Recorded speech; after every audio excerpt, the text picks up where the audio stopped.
বিসমিল্লাহির রহমানির রহিম। সে ঐতিহাসিক ৩৬শে জুলাই। কেউ কেউ বলছে আজকে পালানো দিবস, এবং অনেকে বলছে আজকে স্বৈরাচার পতনের দিবস। যাই হোক, প্রত্যেকটা দিবস, প্রত্যেকটা ঘোষণা যারাই যেভাবে লিখছেন, যাদের মনের ব্যক্ত ক্ষোভ, তারপর হচ্ছে আকাঙ্ক্ষা প্রকাশ করছে, প্রত্যেকটা আকাঙ্ক্ষাই সঠিক। কারণ খুনি এবং পতিত ভারতীয় উগ্রবাদী অবৈধ সে মাফিয়াতন্ত্রের জনক শেখ হাসিনার সেই শাসন শোষণ, যে ব্রিটিশ এবং পাকিস্তান থেকেও ভয়ঙ্কর ছিল। আপনার খুন, গুম, দুর্নীতি, সীমাহীন বিচার বহির্ভূত হত্যাকাণ্ড সহ তাদের ক্যাঙ্গারু কোর্ট, বিচার বিভাগ, আইন প্রশাসন সব কিছুই যে ভারতীয় সে বিজেপির নিয়ন্ত্রণে চলতো। তাদের সামগ্রিক সকল কিছুই গত ২৪ সালের ৫ই আগস্ট, ৩৬শে জুলাই ছাত্র জনতা এবং মুক্তিকামী বিপ্লবী জনতা, দেশপ্রেমিক বাংলাদেশের আপামর সকল মানুষ মিলে সে ফেসিবাদী শোষণ এবং মাফিয়াতন্ত্রের অবসান ঘটিয়েছে। এবং ছাত্র জনতার, আপামর জনতার ধাওয়া খেয়ে তার আওয়ামী লীগের শেষ আশ্রয়স্থল এবং তাদের একমাত্র ঠিকানা দিল্লি, কলকাতা এবং ভারতে তারা পালাইতে বাধ্য হয়েছে। তাদের এই ঠিকানাটা ১৯৭২ সাল থেকে।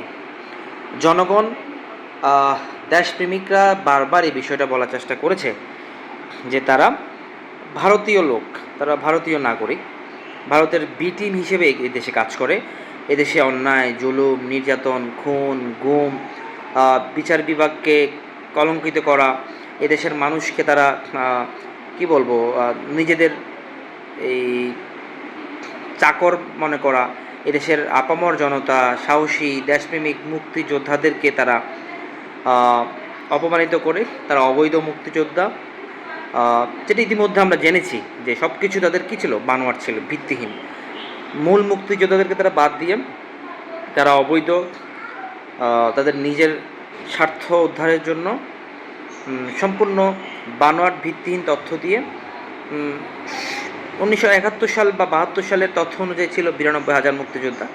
পরবর্তীতে সেটা হয়ে যায় তাদের যারাই আওয়ামী লীগ করতো, যুবলীগ করতো বা মুজিববাদ বিশ্বাস ছিল, তারা সবাই ধীরে ধীরে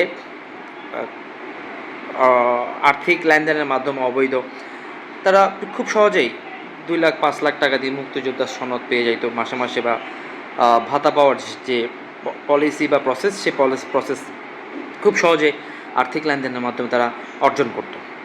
যাই হোক, সে ৩৬শে জুলাইকে স্মরণ করছি, পাশাপাশি গভীরভাবে স্মরণ করছি যাদের জীবনের বিনিময়ে, সেই জুলাই শহীদদের, যাদের তাজা রক্তের বিনিময়ে, তাদের জীবনের বিনিময়ে আমরা আজকে এই নতুন পরিবেশ, নতুন স্বাধীনতা, নতুন বাংলাদেশ ফিরে পেয়েছি। তাদেরকে অজস্রবার স্মরণ করি। পাশাপাশি লক্ষাধিক, হাজার হাজার পঙ্গুত্ব যারা জুলাই আন্দোলন, জুলাই বিপ্লবে বিভিন্ন অঙ্গ প্রত্যঙ্গ বিসর্জন দিয়েছে, পঙ্গুত্ব বরণ করছে, বিভিন্ন এখনও হসপিটালে বা বিভিন্ন মেডিকেলে কাতরাচ্ছে। খুবই মূল্যবান চোখ, অনেকে চোখ হারিয়েছেন, অনেকেই শ্রবণ শক্তি হারিয়েছে, অনেকে পা হারাইছে, অনেকে হাত হারাইছে। সকলের অবদানকে স্মরণ করছি।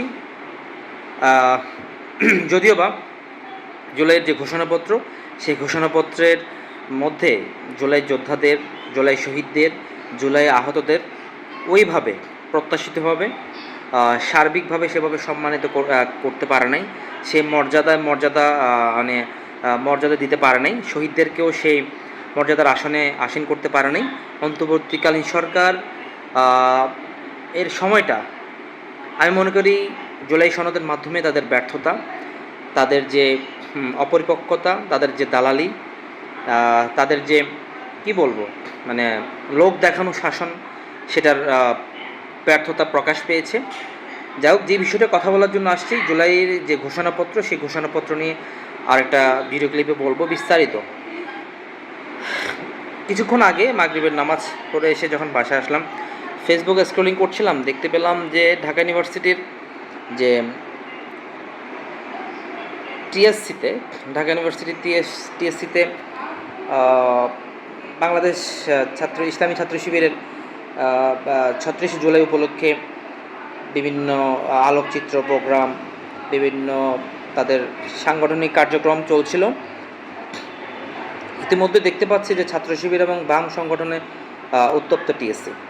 এই নিউজগুলো বেশিরভাগ ফলোভাবে প্রচার করছে দুইটা টিভি চ্যানেল।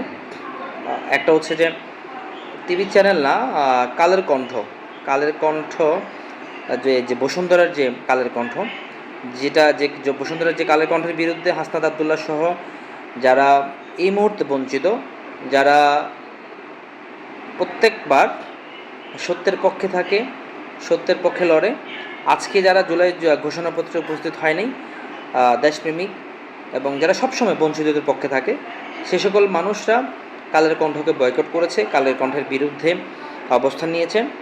তারা কালের কণ্ঠ প্রথম থেকেই আওয়ামী লীগের এবং ভারতীয় পক্ষে শিক্ষণীতির পক্ষ নিয়ে লেখালেখি করে। তারা কৌশলে প্রথম আলো, ডেইলি স্টারের মতো দেশ যারা দ্রোহী জঙ্গি তাদের পক্ষই নিয়ে যাচ্ছে।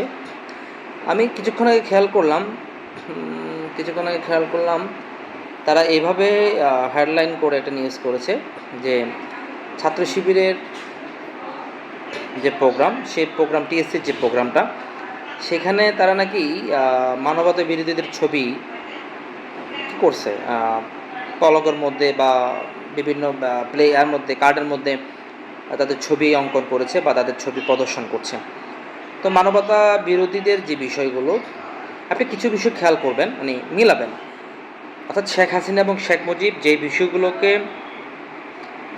পয়েন্ট করছে, অথবা তারা যে বিষয়গুলোকে জনগণের সামনে উপস্থাপন করে, দেখেন ৭১ সালের ২৫ মার্চ সে পালাইছে।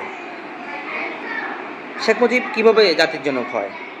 হ্যাঁ, সে এসে স্বাধীন দেশে, মুক্ত বিহঙ্গ বা স্বাধীন পরিবেশের মধ্যে সে খালি মাঠে গোল দেওয়ার মতো অবস্থা, সে এসে জাতির জনক হয়ে গেছে, রাষ্ট্রপতি হয়ে গেছে। তারপর সকল দলকে বাতিল করলো, সে এসে রাষ্ট্রপতি হইল। এরপর তাজউদ্দিন আহমেদকে বহিষ্কার করে বা অপসারণ করে সে আবার প্রধানমন্ত্রী হইল। সে সব দল বাদ দিয়ে এক দলীয় শাসন ব্যবস্থা চালু করলো, পত্রপত্রিকা বন্ধ করে দিল, সব কিছু মানে ফেসিবাদী তরিকা অর্থাৎ মাফিয়াবাদ তরিকা যেভাবে চলে, ইতালির মুসোলিনি যেভাবে চলেছিল ব্ল্যাক কোট দিয়ে, অর্থাৎ তারা যেখানে যাইতো সেখানে এক ধরনের ত্রাসের রাজত্ব করতো, যে জনগণের কোনো এখানে ভ্যালু নাই, সেখানে মুজিব বাহিনী অথবা রক্ষী বাহিনী যা করবে বাকশালীরা, সেটাই হয়েছে। তো সেটার হয়তো বা সে শাসন বা সে অবৈধ জুলুমবাজের শাসন বেশি দিন কী হয় না, স্থায়ী বেশি দিন হয় না। যাই হোক, তাদের যে পয়েন্টগুলো ছিল এই পর্যন্ত, তাদের প্রত্যেকটা পয়েন্টের সাথে যেগুলো ভারতীয় বাম অর্থাৎ বাংলাদেশের ছাত্র ইউনিয়ন, ছাত্র ফেডারেশন, ছাত্র মৈত্রী বা ছাত্র শক্তি, চীন এবং কার্ল মার্কস যারা ভারত অ্যান্টিয়ান, অর্থাৎ অনেকগুলো বামপন্থী আছে যেগুলো লেনিনবাদী বাম সংগঠন অথবা মার্ক্সবাদী বাম সংগঠন ভারতের বিরুদ্ধে। সে বাম সংগঠনগুলো কিন্তু শেখ হাসিনা অথবা শেখ মুজিবের সেই পয়েন্ট, সেই লজিক এবং সেই পলিসির সাথে একমত ছিল না।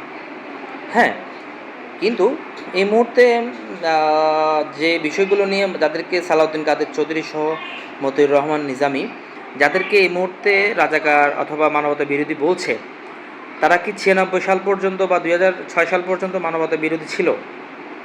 তাদের বিরুদ্ধে তারা তো বাংলাদেশ সরকারের সংবিধান বা সংসদের এমপি মন্ত্রী ছিল, তারা আওয়ামী সরকারের সাথেও এমপি ছিল, বিএনপির দোনো টার্মে তারা এমপি ছিল, সর্বশেষ ১ থেকে ৬ সাল যে টার্ম অ্যালায়েন্স সরকার বা কী বলবো জোট সরকার, সেই জোট সরকারে তারা দুইটা মন্ত্রী ছিল, মতিউর রহমান নিজামী এবং আলী হাসান মুজাহিদ সাহেব মরহুম। তো তাহলে তাদের বিরুদ্ধে যেহেতু 2006 সাল পর্যন্ত মানবতা বিরোধীদের কোনো তকমা ছিল না, রাজাকারের কোনো তকমা ছিল না, কোনো ধরনের স্পেসিফিক কোনো রকম তথ্য ছিল না, মামলা ছিল না, আমরা আমরা এই বিষয়ে এখন খুব নিশ্চিত যে সবচাইতে বেশি রাজাকার, সবচাইতে বেশি দেশদ্রোহী, মানবতা বিরোধী কিন্তু সেই আওয়ামী লীগের মধ্যে ছিল, আওয়ামী জোট সরকার ওয়ার্কার্স পার্টিতে ছিল, জাসদ হাসানুল হক ইনাদের দলে ছিল, এবং যেই বাম সংগঠনগুলো আওয়ামী লীগের সাথে জোট ছিল সেই বাম সংগঠনগুলোর মধ্যে সবচাইতে বেশি মানবতা বিরোধী ছিল। আপনি একটা জিনিস খেয়াল করবেন, মেজর জলিল যে মুক্তিযোদ্ধা মেজর জলিল কি রাজাকার ছিল, মানবতা বিরোধী ছিল? তারা কিন্তু মারছে কে? শেখ মুজিব। সিরিয়াস শিকদারকে মারছে কে? শেখ মুজিব। অর্থাৎ শেখ মুজিব অথবা মুজিব বাহিনী, মুজিববাদের বিরুদ্ধে, আওয়ামী লীগের বিরুদ্ধে যারা অবস্থান করবে, দেশের পক্ষে, দেশপ্রেমিকদের পক্ষে, দেশের উন্নয়নের পক্ষে, দেশকে রক্ষা, দেশের মাটি রক্ষার জন্য যারা অবস্থান করবে, তারা তাদেরকে মানবতা বিরোধী ট্যাগ লাগায়। একসময় তারা ছিল। এবং মুক্তিযুদ্ধের সময়ে যারা সবচাইতে সামনের কাতারে ছিল, যাদের সবচেয়ে ভূমিকা বেশি ছিল, মেজর জলিল, বজলুল হুদা, তারপর হচ্ছে যে এইভাবে করে যারা, যে সকল সেনাবাহিনীর অফিসাররা, দেশপ্রেমিকরা 1971 সালের সবচাইতে সামনের কাতারে থেকে নিজেদের জীবনকে বাজি রেখে, মূল্যবান বিষয়কে বাজি রেখে, পরিবারকে ত্যাগ করে দেশের মাটি রক্ষার জন্য পাক হানাদার বাহিনীর বিরুদ্ধে দাঁড়িয়েছিল, তাদেরকে শেখ মুজিব কী করেছিল? পরবর্তীতে দেশদ্রোহিতার অভিযোগ দিয়ে, রাজাকারের অভিযোগ দিয়ে, সন্ত্রাসের অভিযোগ দিয়ে তাদেরকে ক্রস ফায়ার দেয়, তাদেরকে খুন করে, তাদেরকে মার্শাল লর মাধ্যমে তাদেরকে কী করে? নির্যাতন করে। শেখ হাসিনাও অনুরূপভাবে তাদের আওয়ামী লীগের বিপক্ষে যারা অবস্থান করেছিল তাদের সকলকে মানবতা বিরোধী, রাজাকার, দেশদ্রোহিতার যে ট্যাগ, সে ট্যাগ ব্যবহার করে যে বিচার বিভাগকে মানে আওয়ামী লীগের ব্যক্তিগত বা পৈতৃক সম্পদে রূপান্তরিত করে তারা কি করছে? সেটাকে ক্যাঙ্গারু কোর্টের মতো করে সমগ্র দেশে, সমগ্র পৃথিবীতে এই বিষয়টার এস্টাবলিশমেন্ট করছে।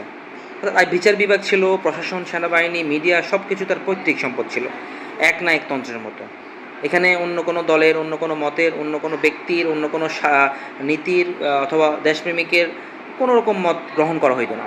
শেখ হাসিনা যা বলতো, সেটাই গ্রহণযোগ্য এবং সেটা এস্টাবলিশমেন্ট হইতো।